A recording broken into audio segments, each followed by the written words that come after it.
ಪಾಂಡವಪುರ ತಾಲೂಕಿನಲ್ಲಿ ಒಂದಲ್ಲ ಒಂದು ಕಡೆ ಸದ್ದು ಮಾಡುತ್ತಿರುವ ಅಕ್ರಮ ಗಣಿಗಾರಿಕೆ. ಚಿಕ್ಕಬೇಡರಹಳ್ಳಿ ಗ್ರಾಮಕ್ಕೆ ಸೇರಿರುವ ಸರ್ವೆ ನಂಬರ್ 71ರಲ್ಲಿ ಸುಮಾರು 70 ಎಕರೆ ಮೀಸಲು ಅರಣ್ಯ ಪ್ರದೇಶದಲ್ಲಿ ಅಕ್ರಮವಾಗಿ ಗಣಿಗಾರಿಕೆ ನಡೆಯುತ್ತಿದ್ದು, ಅಧಿಕಾರಿಗಳು ಕಣ್ಣು ಮುಚ್ಚಿಕೊಂಡು ಕೂತಿರುವುದು ಕಂಡುಬಂದಿದ್ದು, ಇದು ಅಧಿಕಾರಿಗಳ ನಿರ್ಲಕ್ಷ್ಯವೇ ಎದ್ದು ತೋರುತ್ತಿದೆ. ಕದ್ದು ಮುಚ್ಚಿ ಗಣಿಗಾರಿಕೆ ನಡೆಸುತ್ತಿರುವ ಕೆಲವು ಪ್ರಭಾವಿಗಳನ್ನು ಹಿಡಿಯಲು ಸಾಧ್ಯವಾಗದೆ ಅರಣ್ಯ ಇಲಾಖೆ ಅಧಿಕಾರಿಗಳು ಮಕಡೆ ಮಲಗಿದ್ದಾರಾ ಎಂಬುವ ಪ್ರಶ್ನೆ ಉಂಟಾಗಿದೆ. ಅರಮನೆಯಲ್ಲಿದ್ದ ಸಂಪತ್ತನ್ನೇ ಕೊಳ್ಳೆ ಹೊಡೆದ ನಂತರ ಕೋಟೆ ಬಾಗಿಲು ಹಾಕುವುದರಂತೆ.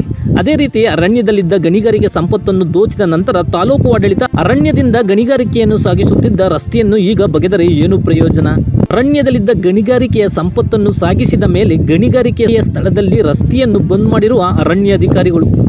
ಇದೆಲ್ಲವನ್ನು ಕಂಡ ಸಾರ್ವಜನಿಕರು ಇದಕ್ಕೆ ಸಂಬಂಧಪಟ್ಟ ಹಿರಿಯ ಅಧಿಕಾರಿಗಳು ಸೂಕ್ತ ಕ್ರಮವನ್ನು ಕೈಗೊಳ್ಳಬೇಕು ಎಂದು ಆಕ್ರೋಶ ವ್ಯಕ್ತಪಡಿಸಿದರು.